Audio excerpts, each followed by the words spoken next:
The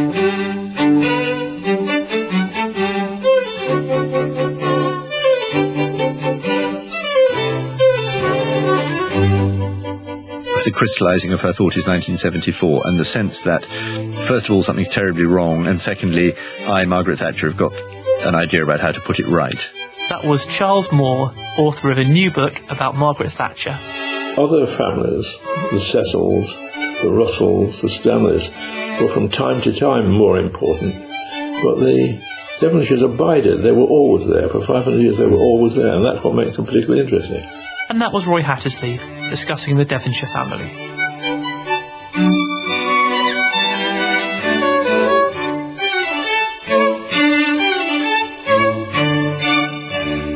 Hello, and welcome to the History Extra podcast.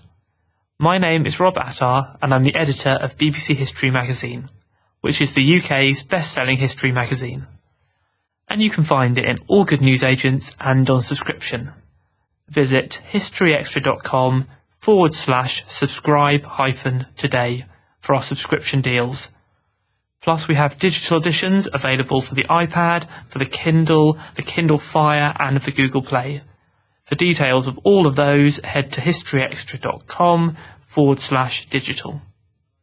Following the death of Margaret Thatcher in April this year, former Telegraph editor Charles Moore has published the first volume of his authorised biography of Britain's only female Prime Minister. He spoke to our book's editor, Matt Elton, about Thatcher's early years and about what he made of reactions to her death. How did you get involved in writing Thatcher's authorised biography? Well, in 1997, Lady Thatcher decided to deposit her extensive papers that all Prime Ministers have in a library, and because her own university, Oxford, had refused her an honorary degree when she was Prime Minister in a famous scandalous row, she gave them all to Cambridge, Churchill College, Cambridge, and there they repose. And she was advised that somebody would obviously write her biography, and that it would be sensible for her, therefore, to choose someone with whom she had a reasonable relationship, so that that person could be given the chance to look at all the papers before they all emerged to the public view, and also to have access. And so she very to access to her and her family and her associates, and so she very kindly came to me and asked me if I would like to do that. And of course, though it was a daunting undertaking, I felt it was a great honour and a great opportunity, and so I agreed to do it. Fantastic, thank you. So, in terms of the sources and the people that this endorsement allowed you access to, what kind of things are we talking about there? Well, first of all, it means her papers. As you know, Prime Ministers are entitled to take away a great deal of paper from their period in office. It's always somewhat disputed exactly what that paper should be, and some try to take away too much and so on. That's the first thing, and they're at Churchill College. By a sort of extension, it also means all the government paper, because Lady Thatcher went to the then Cabinet Secretary and explained the situation and asked that I be allowed to see all the government paper under what are called the Radcliffe Conventions, which permit you to see papers that have not yet been released under the 30-year rule. It doesn't automatically permit you to quote from them, but it permits you to have studied them all. I see. And I ended up... the deal is that you then have to, anything you wish to quote from those restricted papers, you have to show to the relevant government departments. And in 99% of cases, those quotations were permitted. So there was a very minor, the sort of things I wasn't allowed to quote were very minor. They tend to be things like operational matters to do with intelligence or something like that. And then there's the access, because Lady Thatcher had, as it were, sort of turned the key in the lock for me. So I was allowed to talk to her and her Dennis and her family and all those close associates of hers who'd in the past been discouraged from talking were now encouraged. And Lady Thatcher gave a general expression of the wish that anybody who'd ever dealt with her should talk to me. And so in 98% of cases, they have. And so in the first volume, 315 people were interviewed for it. And then there'll be some of those people obviously overlap into the second volume, which is not yet complete, and a whole load more people for the second volume as well. So I imagine it'll end up about 500 people having been interviewed. It's a fair number, isn't it? It's huge. Huge, yeah. And you met her on a couple of occasions in the course of... Oh, more than that, much more than that, because, well, first of all, obviously, I knew her beforehand, and that's possibly why she asked me. I mean, I never precisely knew why she asked me. But also, for the book, she agreed to be interviewed, and one of the first things I did in the 1990s, because I was advised that even at that time, which the public didn't then know, she was beginning to suffer small symptoms of the mental decline, which became severe in the 21st century. It seemed a good idea to get on with the interviews, and she kindly did that, and we had extensive interviews in the 1990s, which the equivalent were not possible in the 21st century because of her failing mental powers. So what in later years I did was to, have her to lunch, have a cup of tea, drop in, and talk more informally, because it became unfair to her to subject her to sort of 2 hours cross-questioning, but it would be okay to chat. And that's how it went. But it was very helpful for the book that I was able to have those formal interviews early on, and not only with her, but with other people who subsequently died, most notably her husband Dennis and her sister Muriel. What did you learn about Thatcher's life before she entered Parliament? Well, in terms of what's completely new, I think this was the most important area of discovery, because Lady Thatcher in general was not someone who welcomed investigation of anything that she considered personal and private.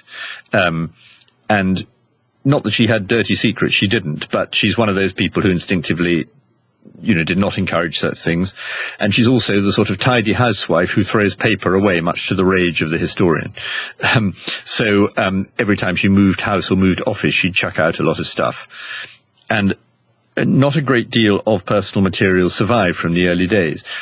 But because of her general permission and request to her family and so on that I should be allowed to look at everything, her sister Muriel, who was the only really important survivor of the childhood, of course, talked to me, and also discovered in her attic about 150 letters that Margaret had written to Muriel from 1939, when she was 13 or so, to about 1964, which are a complete revelation of the life and attitudes and doings of, first of all, a teenager, then a student at Oxford, then a young woman working in industry, and training for the bar, and trying to become a political candidate and becoming one, and falling in love and getting married and having children.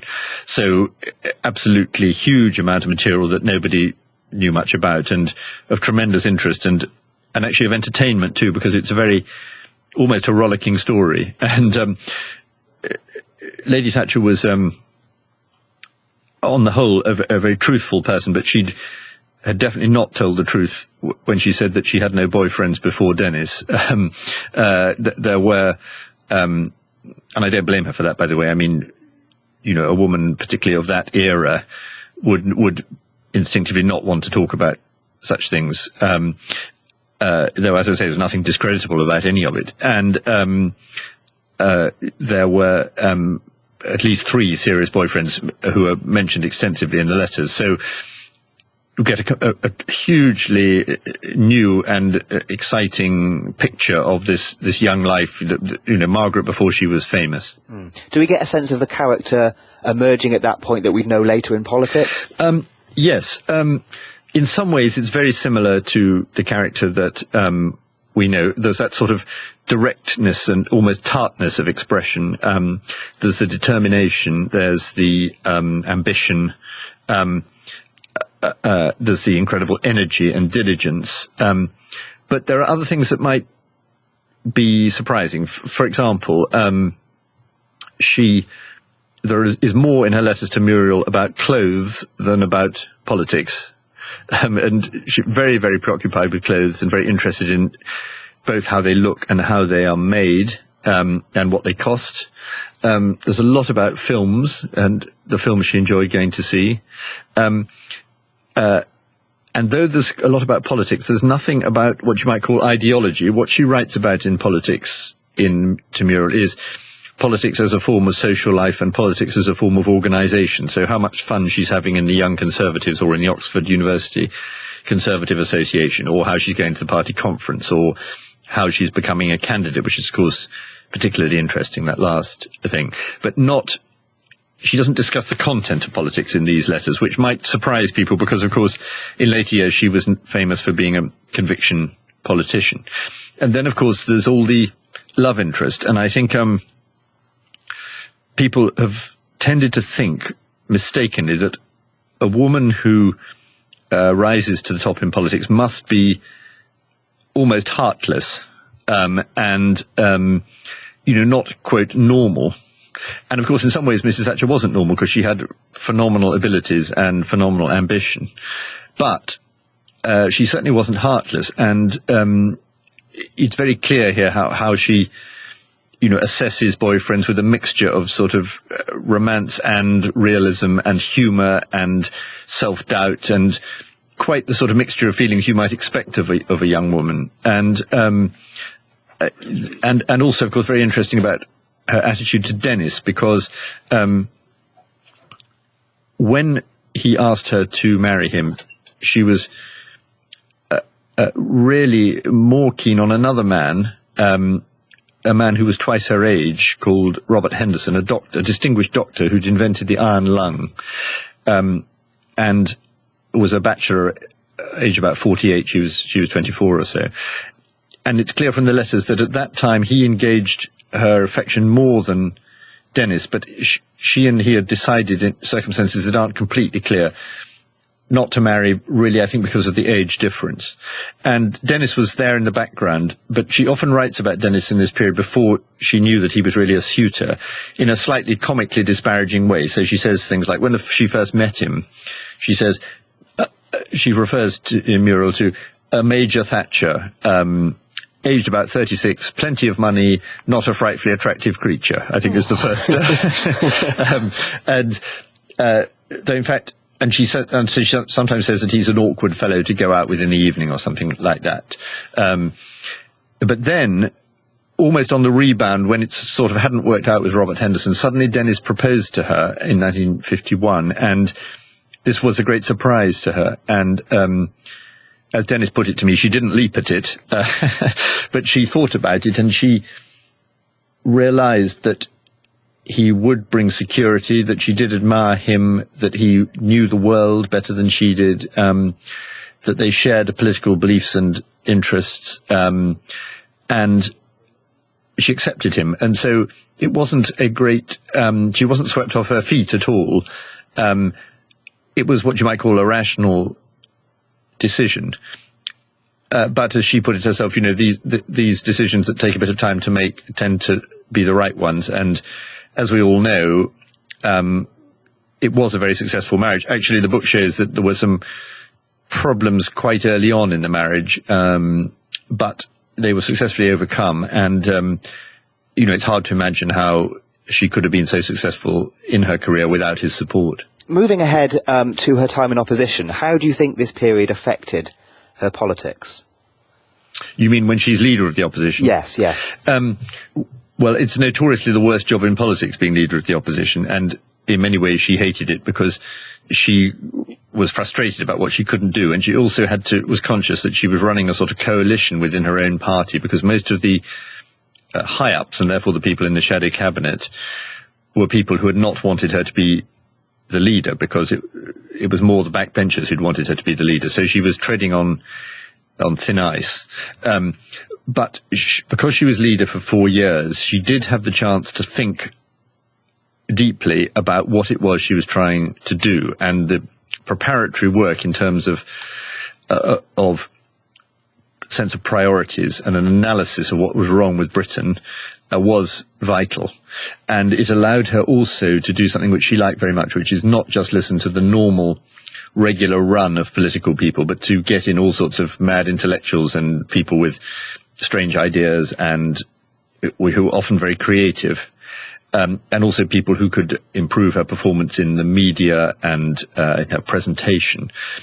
And so she matured incredibly fast as a politician. If you sort of listen to what she says in 1975 and compare it with 1979, or watch her on television, or you see this great growth of accomplishment and political savvy, and also a sort of refinement of the ideas which she'd always believed in a way that gives them what you might call weaponizes them politically.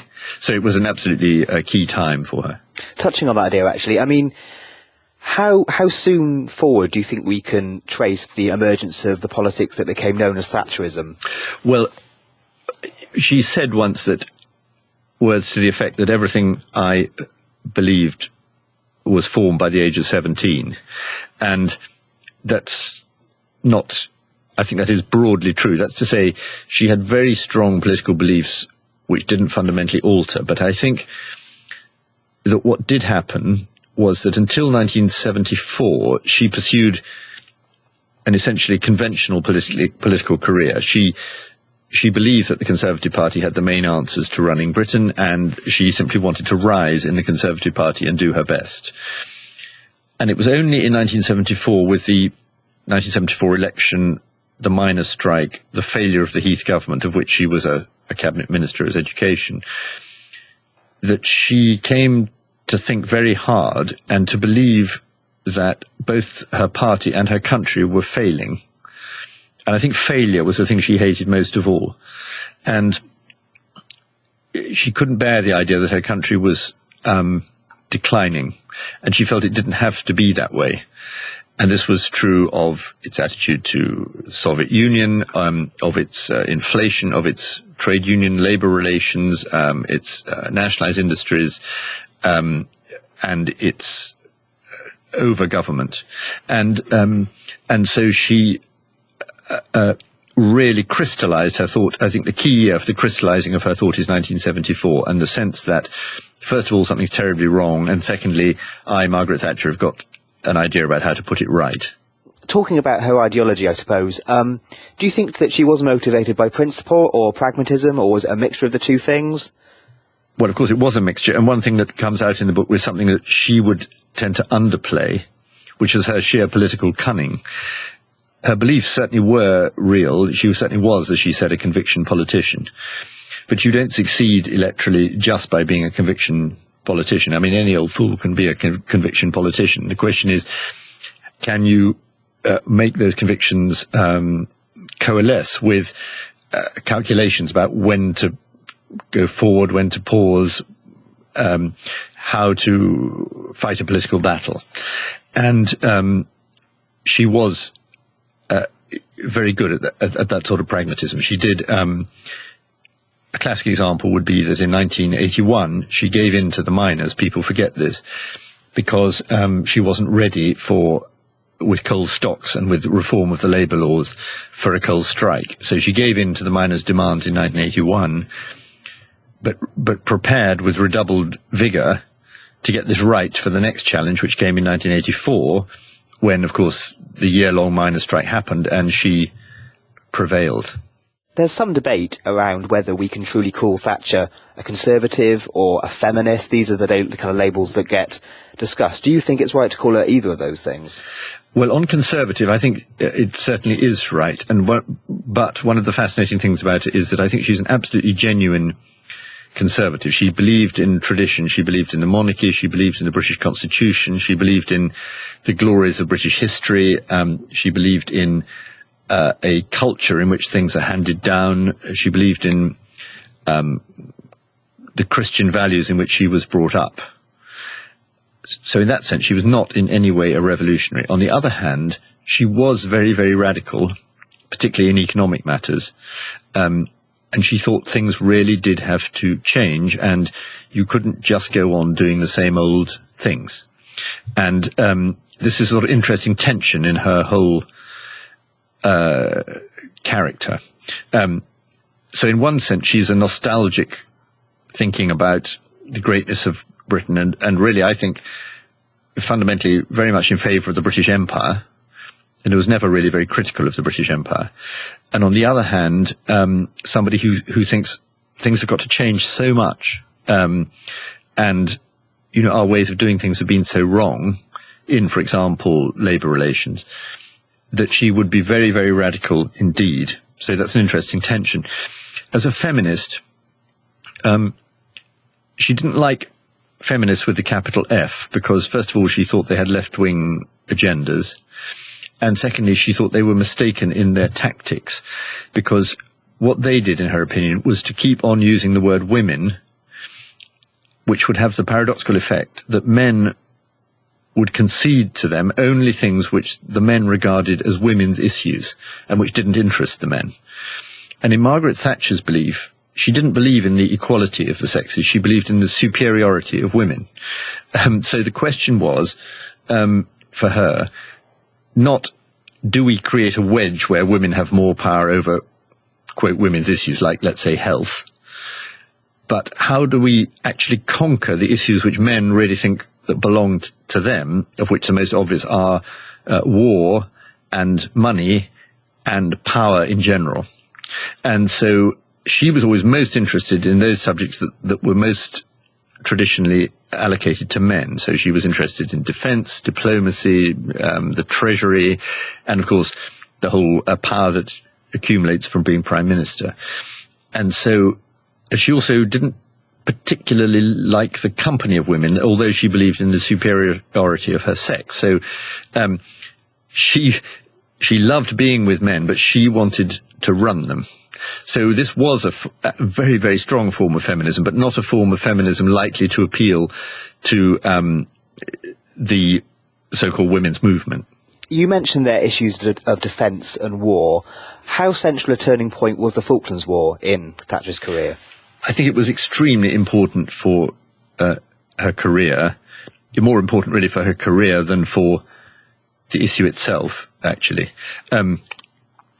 The reason it was so important was that the stakes were so high, and they came at a time which was still very difficult for her. At the beginning of 1982, although it subsequently became apparent that the economic problems that had beset her first 3 years were already getting better, and her 1981 budget had fundamentally been successful, it didn't really feel like that, and she was very unpopular still. And there were people in her own party who were still thinking of how do we get rid of her, almost hoping that she'd lose the next election.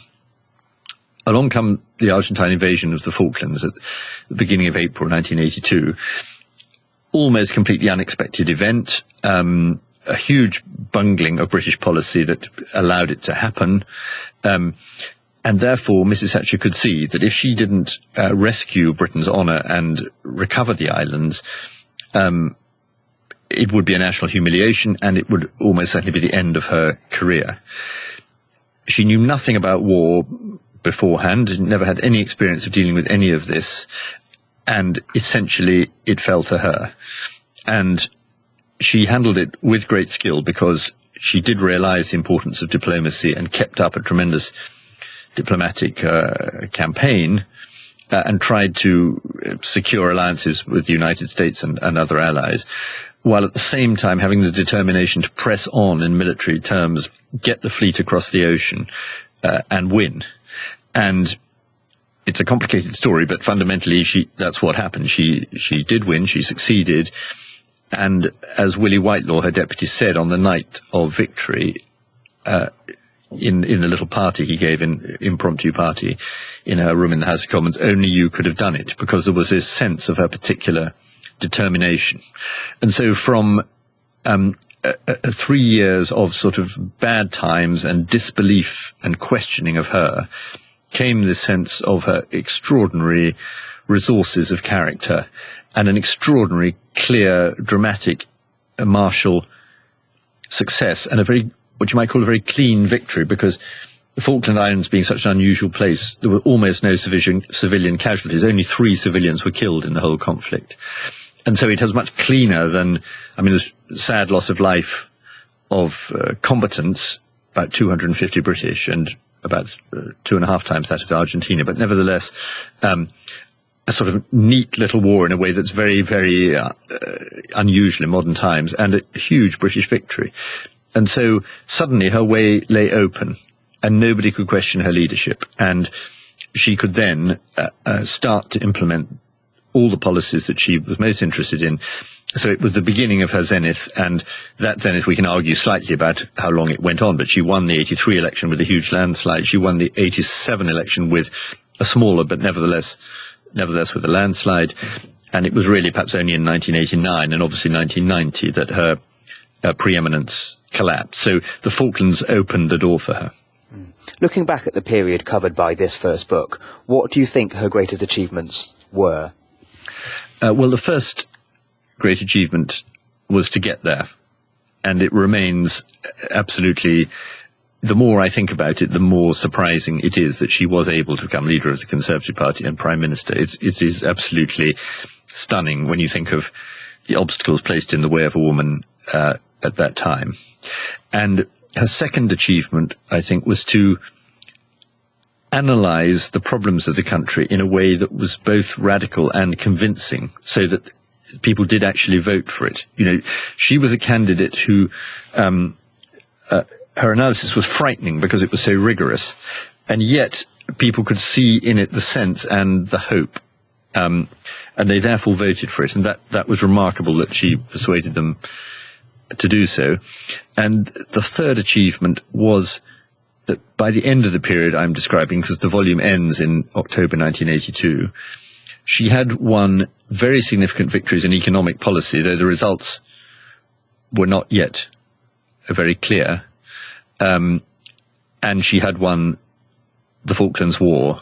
And the third thing was that she had established a good relationship with the new American president, new in the beginning of 1981, Ronald Reagan, which had huge effects in the Cold War, more in the period covered by Volume 2, and created a sort of strength for Britain in the Western world, which was of great significance. So you can see the foundations built for what happened next. If she had died or lost office in the period in which this book ends, 1982, most of her great achievements would not be there because they came later, but nevertheless it would already been a fascinating example and a fascinating change in British politics, and it would have established a precedent which others would have wished to pick up. So the achievements were already, though they were incomplete, they in many respects were already solid in this period. What, on the other hand, would you say her greatest limitations were during this period?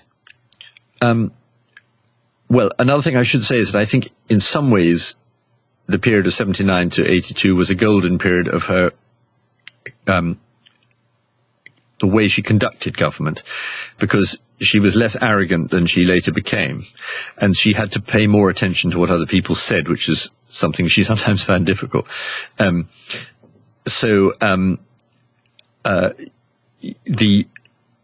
were undoubted shortcomings about sort of throwing her weight around too much, which actually became more of a problem later than in this period. What was always a problem with her was, and quite contrary to what people think, she wasn't very logical, rational, or well-ordered in her way of doing things. And so her government was quite haphazard. She was incredibly hard-working, and she knew the details. She also knew the big picture, that's to say she knew what she really wanted. But her actual way of getting there could be very muddling for her colleagues and officials. And she would talk too much and stray off the point. And you find in this volume, for example, the head of her policy unit, John Hoskins, who's a great supporter of what she was trying to do, writing her an absolutely stinking memo in the summer of 1981, when he says, your leadership style is appalling, you're ruining everything, all your great ideas, because nobody can bear it, and you're going to go down like Ted Heath. And so things were not easy. And in some ways, I think she never quite understood what cabinet government was. She had a slight feeling of, like some mothers do, that, the best way to do something is to do it myself. It's a thing mothers sometimes say. And, of course, when you're Prime Minister, you just can't do everything yourself. Talking about the present day, were you surprised by the intensity of the reactions and the debate to Thatcher's funeral? Well, I wasn't surprised, because Mrs. Thatcher always invited controversy by the way she put things, and indeed welcomed it. She was always against consensus. Consensus was a bad word with her. She wanted to have the argument. But I do also think that the nature of the hostility was falsely presented by a lot of the media, particularly the BBC, because it tried to create a sort of equivalence between supporters and critics, and the type of critic that it picked was an untypical critic. That's to say, let's say, people who'd been miners who supported Arthur Scargill. So you didn't hear, for example, from working miners who had always hated what Scargill was doing. I felt it was unrepresentative. And Ed Miliband, the Labour leader, made a tactical error, though I understand why he did. He made a good speech in Parliament paying tribute to Mrs. Thatcher, which showed he understood very well her strengths and the things he didn't like. But he gave out to his party that leading people shouldn't keep on commenting on her between death and funeral. Understandable, this, but what it meant was a sort of vacuum of what you might call reasonable criticism of Mrs. Thatcher, and this vacuum was filled by unreasonable criticism by people who are very bitter and unpleasant, and who only represent, let's say, 10% of the population. I'm making up the figure, but you see what I mean. And those people should not have been given so much airtime, and it was not true to say that Britain was sort of split down the middle. You had a much fairer way to put it would be that there are, let's say, 40% of people who are very strong admirers, another 40% perhaps who are more critical than they are admiring, but can see her virtues, and then some don't knows, and perhaps 10-15% who are deeply hostile. So somehow I felt that didn't come out properly. And finally, what most surprised you during the course of researching and writing this book? I was surprised by the new information from the early life, which really gave a whole new dimension, and that largely depends on Muriel and the letters. And then I was surprised by, not completely surprised, but nevertheless by her fantastic cunning as a politician, which of course is something she'd never admit. Because one of Mrs. Thatcher's skills is that she talked in private like she did in public. So she didn't sit round saying, ha, wasn't I clever, which is what a male politician would do when the doors are shut. But actually, she did do that. She did screw her opponents, and including her own party, and she did know how to calculate that. So she had tremendous political ruthlessness, but never did she analyse that to herself. And one of the reasons I love being her biographer is I am examining an unexamined life. She did not examine her own life. She wouldn't investigate her own motives and behaviour. I mean, she'd be quite self-critical about how she hadn't done enough work on something or something like that. But she didn't investigate her own motives and behaviour. And so, for me, this is a constant source of interest and often of surprise. That was Charles Moore. The first volume of his biography of Margaret Thatcher, subtitled Not for Turning, is published by Alan Lane. And we'll be reviewing the book in a forthcoming issue of the magazine. Speaking of the magazine, in fact, our July issue has just gone on sale. This month we're discussing the first Viking King of England, visiting the renovated Mary Rose, analysing the Battle of Gettysburg, and finding out how to survive a marriage in the Georgian era. You can track down our July issue in all good newsagents and, of course, digitally. And now we have a short advert.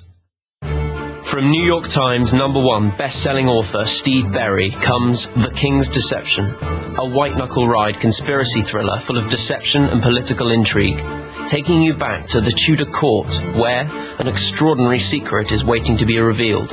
My kind of thriller, says Dan Brown. I love this guy, says Lee Child. From Middle Temple to Windsor Castle, Oxford to Hampton Court, follow former Justice Department agent Cotton Malone as he attempts to unravel the mystery before innocent lives are lost in 21st century Britain, including Malone's son. Read The King's Deception by Steve Berry, out now.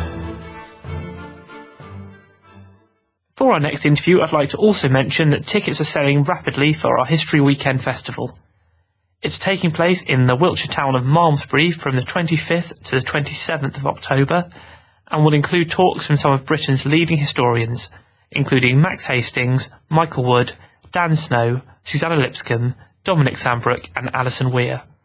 For the full lineup and for ticket information, visit historyweekend.com. Granted the Devonshire title in the late 17th century, the Cavendish family has played a part in the political and social life of Britain for centuries. The former Labour politician Roy Hattersley, who has written a new study of the dynasty, spoke recently to Matt about some of its more notorious members, including Georgiana, Duchess of Devonshire. Roy began by talking about how he tackled a project with such an epic historical sweep. The beginning was easy. I decided I'd start where the family started, looking at the origins of the family, which are in fact obscure, turned out to be rather bogus, but I tried to find out how this family began. The real question was where to end. I decided initially I'd end in the 1906, 1908 with the death of the last significant Cavendish Devonshire, which Marquis of Hartington, who was Member of Parliament for 30 years, Member of the House of Lords for 20, and was described by Mr. Asquith when he died as the last survivor of the golden age of British politics.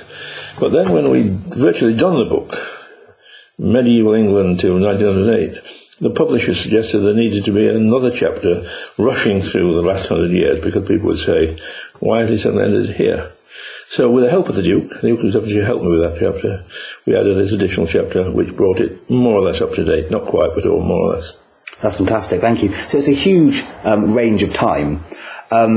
What characters stand out for you in the early days of the family setting itself up? Well, Bess of Hardwick is clearly one of the most dominant women in English history. In her time, she rose from being the daughter of a yeoman to being a countess, a personal, intimate friend of Queen Elizabeth, the richest woman in England apart from Queen Elizabeth, at court and influencing decisions at court, described as having the manners, instinct and temperament of a man. So she's an immensely important character. But so is her second husband. Her second husband is the first William Cavendish. And he, in a sense, sets the scene for the rest of them. He's the first Cavendish to play a big part in English history. He helped to administer the closure of the monasteries, the dissolution of the monasteries. So those two figures, the two partners, initial partners, Bess and her second husband, really start the thing off. What do you think drove them to build and kind of extend houses so much and be so? I think Bess was an instinctively competitive and ambitious woman. I think it was just in her bones. It was what ruined her final marriage, her marriage to the Earl of Shrewsbury. In the end, she didn't think of him as her husband. She thought of him as her competitor. He was building more and building faster. He was building better. She was acquiring more money than him. She was buying more land than him. She was just one of those people who have a desperate desire to get on. It's 500 years before Freud, but we can make up our own minds whether it was because she felt insecure or whether she felt very secure. But for one reason or another, she had a desperate desire to get on.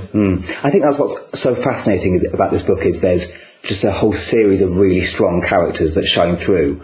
Are there any that for you particularly stand out? My great hero in the book, though some people would not regard him as a heroic figure, is the first Duke. The first Duke had a very dubious youth and early manhood, whoring, drinking, duelling. Though, as I say in the book, he challenged rather more often than he actually fought a duel. But in his middle age, he becomes obsessed, I think that's a fair word, with what he regarded, I think rightly, as growing tyranny of the Stuarts. The Stuarts have been restored. Instead of running a constitutional monarchy, Charles II was making secret deals with France. He was taking money from France for sending British mercenaries to fight in the Dutch wars. He was deluding Parliament. He was using parliamentary money for his own purposes. And the first Duke of Newcastle begins chipping away in Parliament, House of Commons first, House of Lords afterwards, at the King's prerogative. So he, in a sense, is preparing the way for the glorious revolution. And then he was one of the immortal seven who signed the letter to William of Orange asking him to come over. And I think he is the biggest figure in the whole book, and essential to the progress of English history. I also like him because he's so impertinent. He was rude to the King. He cut the Duke of York, who became James II. And the instance I like most of all, he was fined for brawling at court. And he said, well, I'll pay you back in these worthless bonds your father gave my father in return for money lent him during the Civil War, which I think is a rather nice touch. It's really good. Are there, I mean, I think what's nice about the book is there's quite a lot of your character comes through, and there's figures in there that aren't necessarily seen by you as being particularly wholesome or good necessarily.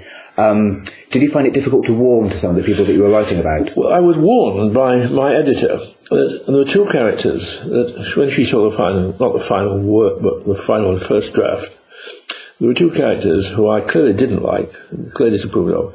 And if I continued in my disapproval, I would get into great trouble from women historians, or some women historians.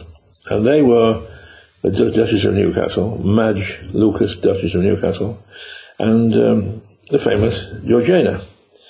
And I was sensible about this. I mean, I didn't want to offend a whole swathe of reviewers. So I tried to like these two people. But I found it impossible to like them, and in the end you have to write what you think to be true. And it happened. I mean, we had 3 stupendous reviews. Then we had a 4th review, in which accused me of misanthropy. They meant misogyny, but they said misanthropy, because I said that these two women were rather less than they were made out to be. The Duchess of Newcastle thought of herself as a writer, said she was a better writer than Shakespeare, which I regarded as just so preposterous as to be beyond the pale. And Georgiana was one of those people who are famous for being famous and very flash, and I don't like flash. So I had to take the criticism that I don't like women. But I've been, I hope, complimentary about some of the women, including some of the women who have been overlooked by writers looking for more dash and daring and not solid virtue. Talking now about the events that they had a part in, there's a whole range of events that they were so connected with. Are there any particularly major kind of events in British history that you think they had a hand in? Well, they had a hand in almost every big event for 400 years. And I mean, let's go through some of them. The dissolution of the monarchy is one. The Great Civil War is another. The Duke of Newcastle, who was Bess of Hardwicke's grandson, was Lord General of the Army of the North. In the Civil War, he managed, with Prince Rupert, to organise a defeat of the Royalist army by his pure incompetence, was described as being as fitted to be a bishop as to be a general. He had absolutely no experience, no military experience at all. The king just made him a general. It wasn't surprising they lost the Civil War in the North with him in command. Then we have, as I say, the first Duke, the 5th Earl who became the first Duke, instrumental in the Glorious Revolution, which is the beginning of constitutional government in this country. And so it goes on. There was a Prime Minister who was only Prime Minister a few months. When the King offered him his commission, he replied that he'd become Prime Minister unless he found it uncongenial, in which case he would leave at once, which he did because he didn't like it. So there's swathe after swathe of examples until we get into the 19th century. And in the 19th century, the figure, the Marquis of Hartington, Spencer Compton, Marquis of Hartington, then Duke of Devonshire, is a major figure for 50 years. He's the Secretary of State for War who sent Gordon to Khartoum. He splits the Liberal Party over Irish Home Rule. He splits the Unionist Party over protection. So there's always a Cavendish about. What I said in my little speech last night in the launch party was that other families, the Cecils, the Russells, the Stanleys, were from time to time more important, but the Devonshires abided. They were always there. For 500 years they were always there, and that's what makes them particularly interesting. You talked a bit about your research. You've had access to previously unpublished sources. What sort of records did you look at when you were researching? I had access to the whole Chatsworth archives, and I can't pretend I went through the whole archives. That's a lifetime's work. But the figures that I was chasing, I looked up all their papers. I mean, I read every one of Georgiana's letters home after her marriage, the first 6 months. She wrote home every day to her mother, and I read every one of those. The startling thing about them is, having just been married, she writes a letter a day for 6 months. What's that? 170 letters, and never mentions her husband once. Wow. Which may indicate why the marriage was not a total success. But that's an interesting fact, but in a sense it's a small fact. And it's a lot of work, 150 letters, to work out the one small fact. So how long has it taken you, all in the research? The book taken me 3 years. As a professional writer, I need or want or like to write a book every 2 years. But the last two, the biography of Lloyd George, which was a big book with a lot of research, and this one has taken me 3 years. Fortunately, I can afford it now. But I mean, in terms of, you touched upon this actually, in terms of writing about this particular family, they've endured rather than other families who haven't. Are there any other kind of characteristics about them that made you be drawn to them? Well, yes, I mean, I argue that they are the epitome of Whiggishness. Because Whigs mean two things. Namia said that Whigs are about land and property. And the Devonshires certainly have and had a lot of both. But having land and property produced two Whiggish characteristics, which is what defines Whiggism.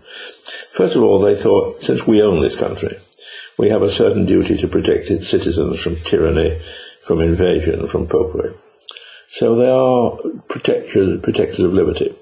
Never struck them that the people themselves might protect themselves or give the power to the people, but they were going to be the people's guardians. Secondly, they were so influential, so important, that they didn't have to abide by the rules that govern normal people. So the entire hierarchy, I think without exception, perhaps there's one or two exceptions, in 8 dukes and 5 earls, they all not only have numerous mistresses, but are absolutely open about it. I mean, when their mistresses die, they put monuments to them in their own churchyards.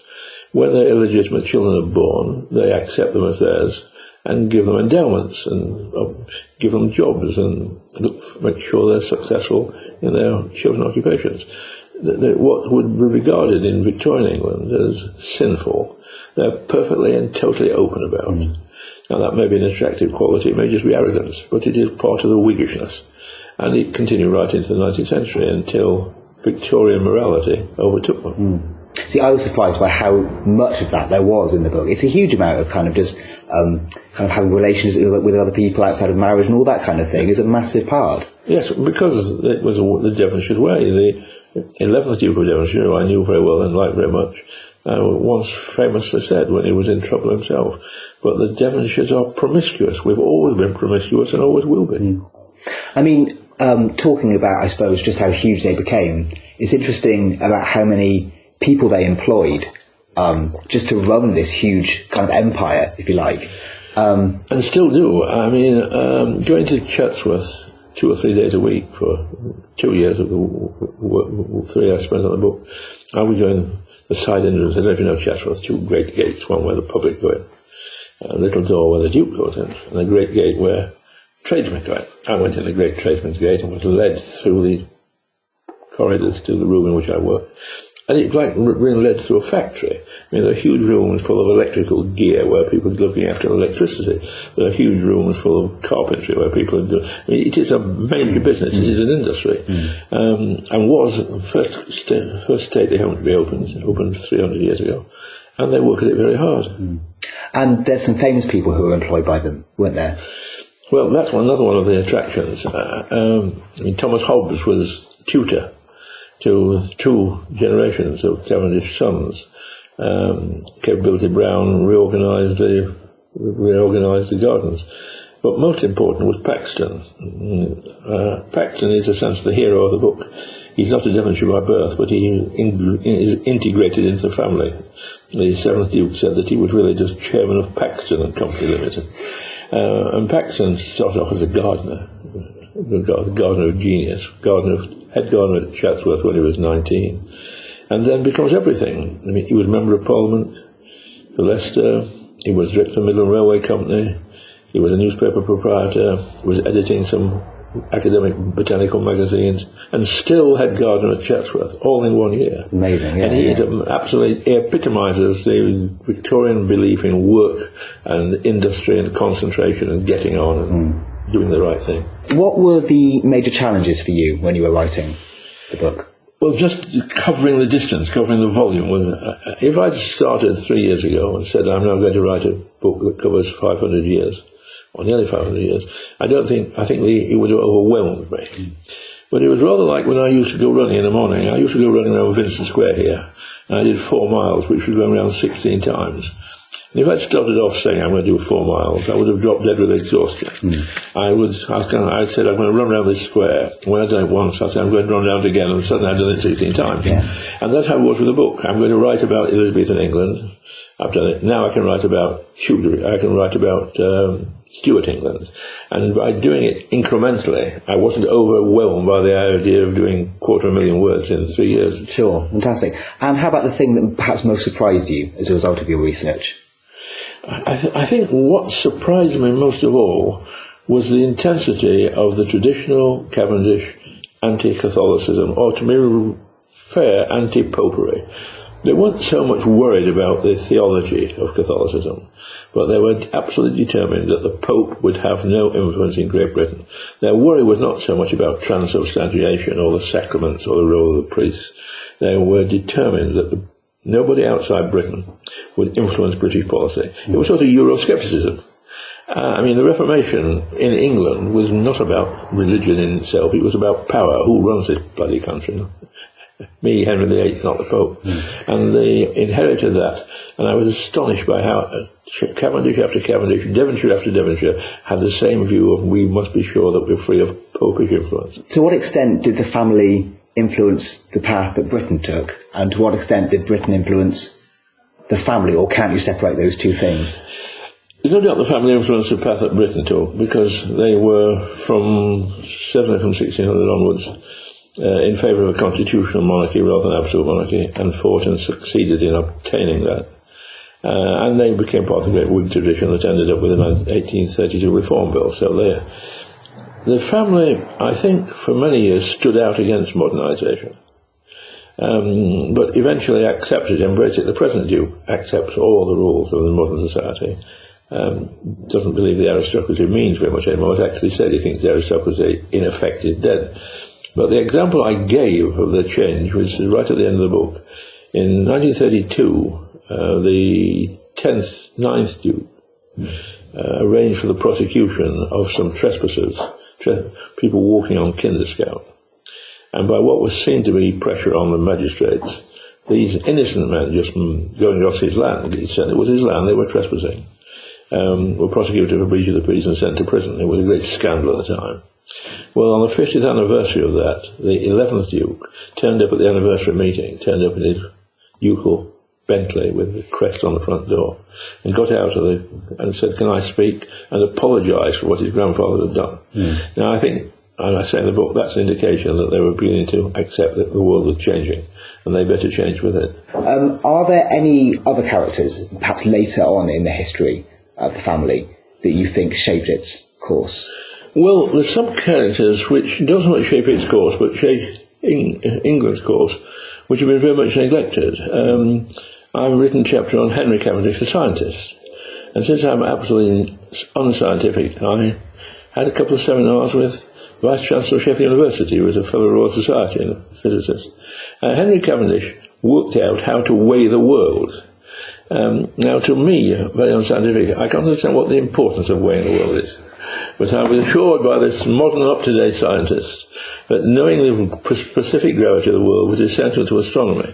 Well, Cavendish did that, and was described by Stephenson as the second most important scientist in English history, first of all Newton, then Henry Cavendish. So these figures keep coming in from time to time, and one of the attractions of the family is they have that sort of person on the fringes of the family, but nevertheless they're worth a book in themselves. We haven't really touched on Georgiana, which was a conscious decision, I think, on my part, but... Well, let me tell you about it. Georgiana was a monster. The Sunday Times accused me of misogyny. It says I would forgive the men's sexual deviance, but not hers. In fact, in terms of her sexual life, she was more respectable than most Cavendishes. She had one big affair in her life, when most Cavendishes had dozens. But in other ways, she was appalling. First of all, she was totally dishonest. She lied to everybody. And she lied about money, and she borrowed money from people who couldn't afford it, what in the time would be called her social inferiors, knowing she'd never pay them back. So that was her main moral weakness, that she was a fraudster. Secondly, she was totally irresponsible. She was irresponsible about her children, irresponsible about the Duke's children, who she claimed she'd take responsibility for. She also had sudden affections, sudden infatuations with women as well as with men. We don't know exactly what her relationship with women was, but we know that there were 2 women in her life from whom she was inseparable, wrote what amounted to love letters, chased them all over Europe, and also was fundamentally silly. I mean, she had a scheme to rescue the Dauphin of France from the French Revolution, which never could have worked, and she just spent a lot of money on. She went to the bogus wedding of the Prince Regent and Mrs. Fitzherbert, which was in itself high treason. She was just a silly woman. And what irritated me about her is that, as I said, she was famous for no other reason than she was famous. It was just a self-perpetuating thing. Indeed, one of the advisors, one of the archivists at Churchworth, I won't say which one, said to me as he read the book, what struck me about her is that if in Georgian England there'd been a programme called I'm a Celebrity, Get Me Out of Here, she would have insisted on going on. And that is her. That is her completely. Yeah. I mean, to what extent, then, is she a product of her age? Do you think you can chart the kind of changing social face of Britain through this one family? Well, I felt I had to be very careful about this, because what is perfectly true to say is that her marriage was a marriage of the time, and she wouldn't or couldn't accept what marriages of the time were. She was a teenager.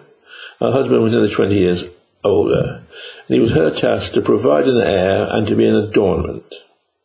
Now, she found that very difficult. Now, you might say that's to her credit, but she knew what she was taking on at the time. And it's not that she was an avant-garde person who believed in women's liberation. And she never thought for a minute women should have the vote, for instance. Her participation in elections was to kiss people and to encourage them to vote by kissing them, which in 35 years in Parliament never... Excellent. Something I never experienced. But she wasn't, if you'd been a progressive, it would have been understandable. She was just an irresponsible. And if you read her letters, I mean, lies to her mother about her debts, lies to her husband about her debts, lies to her friends about her debts, promises to go to places that she never intended to go to. You see that she's really a rather trivial character. I had no idea she didn't tell her husband. Ever. No, I know. I mean, she died without her husband. Her husband constantly said, tell me how much you owe and I'll clear the debts. And she never could bring herself to tell him. So what's his reaction when he found out how much it was? Well, but by the time he found out, she was dead. And his second wife, who she became, Lady Elizabeth, had the job of going around to people saying, how much does she owe? I'll pay you off. He paid off. And very fortunately, the Cavendishes and the Devonshires had enough money to throw a great deal of it away and still be solvent. They were often on the point of bankruptcy, but what they did when they were on the point of bankruptcy is sell a few hundred acres of land and they were in the black again. That was Roy Hattersley. Roy's new book, The Devonshires, The Story of a Family and a Nation, is published by Chatto & Windus. And that is almost all for this week. Do get in touch with your views on podcast@historyextra.com, and we'll do our best to read out some of your messages in future episodes. One listener who has been in touch was Amanda, who emailed us all the way from Adelaide in Australia to let us know how much she enjoyed our recent visit to the Horrible History studio. Apparently it enlivened a rather cold, wet day down under. Thanks for that, Amanda, and if you'd like to listen to that episode, if you haven't already, it was broadcast on the 30th of May, and you can find it on our website, iTunes, and various places like that.